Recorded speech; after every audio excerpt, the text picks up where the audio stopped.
E a vice-presidente da Argentina, Cristina Kirchner, foi condenada pela justiça de seu país nesta terça-feira a 6 anos de prisão pela acusação de ter sido a chefe de uma organização criminosa para desviar dinheiro do Estado. Ela nega as acusações e afirma que é vítima de uma perseguição política. A pena máxima era de 12 anos de prisão. Apesar da condenação, Cristina não vai ser presa porque ela tem foro privilegiado. Na Argentina, o vice-presidente também ocupa cargo de presidente do Senado. Cristina exerce as duas funções até o fim da gestão do atual presidente, Alberto Fernandes. E ela pode se candidatar a um terceiro mandato. Ela pode ser candidata mesmo com uma condenação judicial de primeira instância. Pois é, José Maria Trindade, gostaria da sua análise e a sua avaliação acerca dessa situação delicada de Cristina Kirchner. Alguma semelhança? Isso devia ser proibido, né? Olha só, a Cristina Kirchner, ela foi acusada e teve um julgamento, né, com todas as provas apresentadas e mostraram claramente de que ela realmente desviou dinheiro público, né? E não foi só em uma operação, foram em várias. E mesmo quando fazia parte do governo do seu ex-marido, né, a Cristina já estava sendo investigada. E foi claramente a sua candidatura a vice nessa chapa para garantir este foro privilegiado que é detestável, né? Por que uma pessoa tem que ser diferente de outra?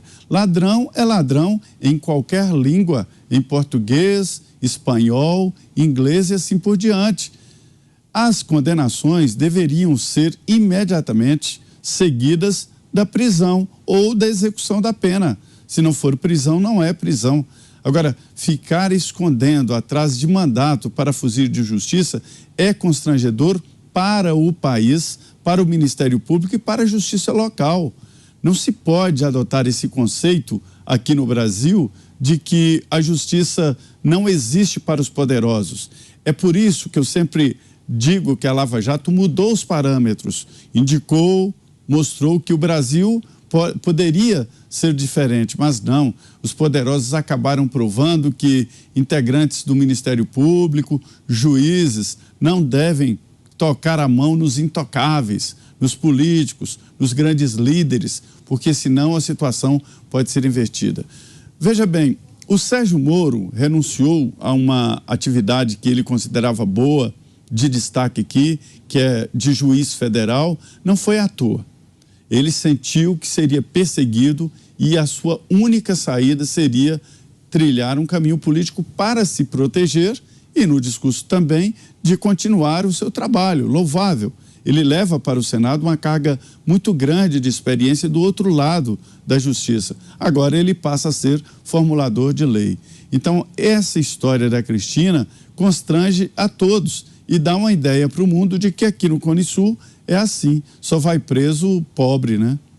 Pois é, também com a gente Fernão Lara Mesquita. Fernão, Cristina Kirchner na mira da justiça argentina, condenada a 6 anos de prisão. Só que ela não será presa porque ela tem foro privilegiado. Fernão. Boa noite, Daniel. Boa noite, colegas. Boa noite, público. Quem está chegando agora no programa. O PT conseguiu essa grande glória, né? De ficar para trás da Argentina, botar o Brasil para trás da Argentina em matéria de combate à corrupção. Eu acho que é só uma ultrapassagem episódica, porque se eu conheço bem a Argentina, isso não é o fim dessa história. Mas enseja para a gente tratar um pouco essa questão de foro privilegiado, que é outra dessas distorções do nosso sistema, que são parecidas com tudo mais aqui, né? O foro privilegiado não é do representante, né? É dos representados, tá certo? Isso é um instrumento que foi criado num momento em que a democracia se instalou no mundo, num mundo que só tinha monarquias absolutistas. Então, precisava dar essa blindagem. E essa blindagem é dada ao eleitor, né? A quem coloca a autoridade naquele posto, né? Mas, nos sistemas verdadeiramente democráticos, você também pode tirar a autoridade desse posto. Então, o foro privilegiado, a garantia de imunidade em geral é dada ao mandato. Quer dizer, você não pode calar aquela parcela da população representada por aquele representante, né? Mas aqueles representados podem tirar o mandato do representante e com isso ele perde essa imunidade. É entregue à justiça comum. Isso é como o sistema foi criado nas democracias, né? No Brasil e em outros lugares onde você tem falsificações grosseiras desse sistema democrático, isso foi sendo pervertido nessas coisas. Quer dizer,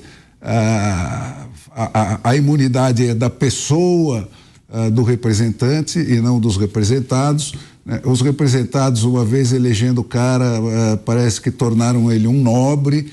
Ele passa a ter privilégios até hereditários que ele transfere para filhos e herdeiros e por aí vai. Quer dizer, então é tudo uma mentirada do diabo e a gente precisa reformar a coisa desde o comecinho.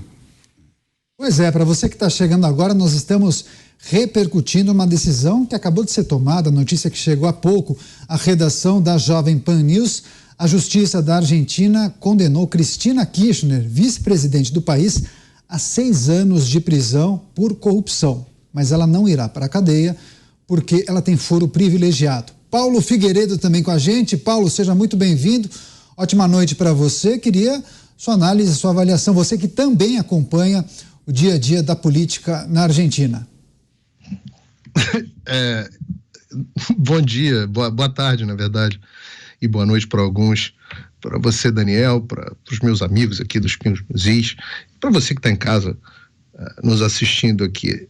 Olha, eu acompanho a política da Argentina mais ou menos como eu acompanho a política do Brasil, né?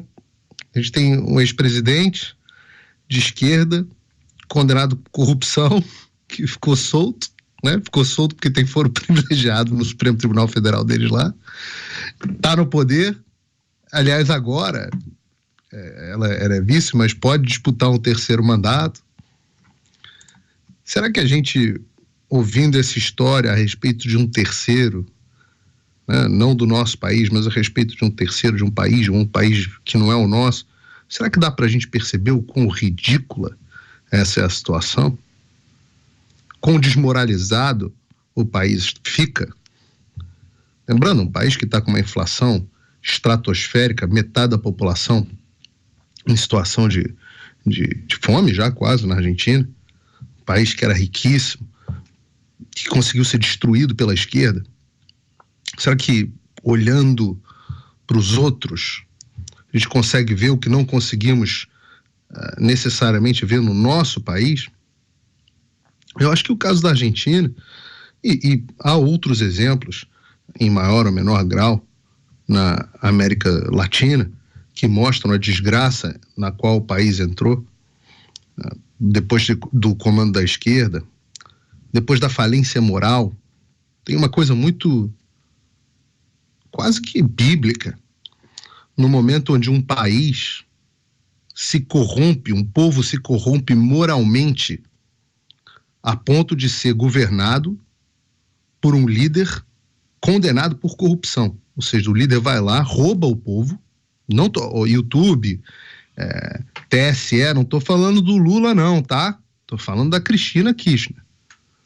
Só para não derrubarem, não ter censura, não ter multa para a Jovem Pan, estou falando da Cristina Kirchner. Então estou dizendo que tem um aspecto de condenação moral de um povo que se permite ser governado por alguém que o roubou, de forma comprovada. Um povo que permite isso, ele tem que sofrer certas consequências.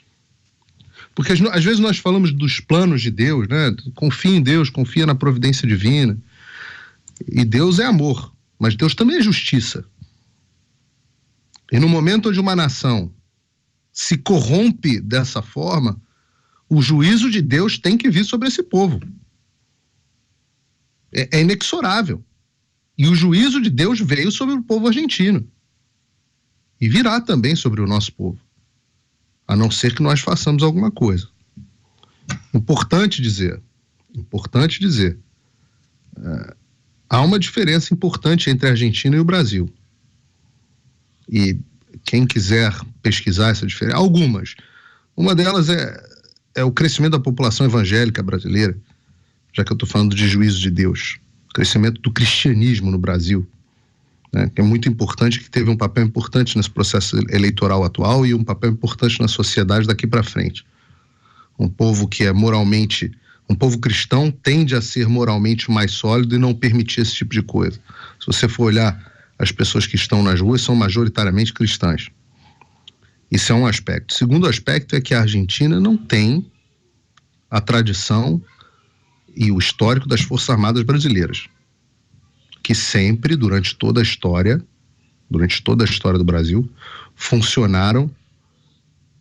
E não cabe aqui no programa a gente explicar as diferenças entre a história do Exército de Caxias e a história do Exército Argentino, mas eu posso dizer que o nosso Exército foi um garantidor, um moderador, como os comandantes disseram na carta que mandaram recentemente, assinado conjuntamente, foram um moderador, um check and balance grande, não um poder moderador, mas um moderador na história, acima da Constituição, fora da Constituição, um moderador de disputas da sociedade. E a Argentina nunca teve isso na sua história. Então, talvez, por essas diferenças, ainda haja alguma esperança para o Brasil. Mas se nós permitirmos de forma... se nós deixarmos, sem tomar alguma atitude, que um corrupto governe o nosso país, o juízo de Deus virá sobre o Brasil da mesma forma que veio sobre a Argentina. Tá certo. Também com a gente, Coronel Gerson Gomes. Coronel, episódios como esse acendem um sinal de alerta sobre a necessidade de discutir o dispositivo do foro privilegiado. Bem-vindo. Não tenha dúvida, o foro privilegiado, tanto na Argentina quanto no Brasil, ele permite uma série de manobras jurídicas. Veja bem, a Cristina Kirchner, ela foi condenada, mas ela não está nem um pouco preocupada, porque como existe essa coincidência da posição do vice-presidente, como é aqui nos Estados Unidos também, assume a presidência do Senado, então ela tem a prerrogativa de não ser presa nesse momento. E também, lá na Argentina, acima de 70 anos, as prisões são cumpridas em prisões domiciliares. Ela está com 69 anos, então já está articulada para também não ser presa formalmente. Esse processo dela é um processo que nos chama a atenção, porque ele foi um processo exatamente igual a muitos daqueles que nós já tínhamos nos acostumado no Brasil. Foi um processo com empreiteira também. A irmã dela é governadora no estado onde essas obras que começaram lá em 2003, foi um período grande de obras, foram obras, na verdade, de estradas. E lá na Patagônia, essas estradas nunca terminaram. Inclusive, essa semana teve um motociclista brasileiro que se acidentou exatamente num trecho terrível ali daquela estrada, porque essa estrada já foi paga algumas vezes e nunca foi concluída. Muito similar ao que acontece no Brasil também. Ou acontecia, né, diga-se de passagem, porque uma das diretrizes que o governo Bolsonaro deixou de legado foi justamente terminar aquelas obras que não estavam concluídas. E aí foi não só a transposição do Rio São Francisco, como uma série de outras obras, pontes, estradas, etc. E que muitas vezes foi imputado a ele o fato de que ele não tinha originalidade, que ele estava, na verdade, somente construindo sobre algo que já tinha iniciado em outros governos, o que, do ponto de vista da gestão pública, é um mérito e não demérito. Mas no caso da Argentina, esses contratos superfaturados, eles eram desviados. Veja bem que coisa, né? Muito semelhante ao que acontecia nos governos do PT, até mesmo no governo Dilma, quando ela assume como a gerentona, aconteceu um fato pitoresco, que eu não sei se a nossa audiência lembra disso.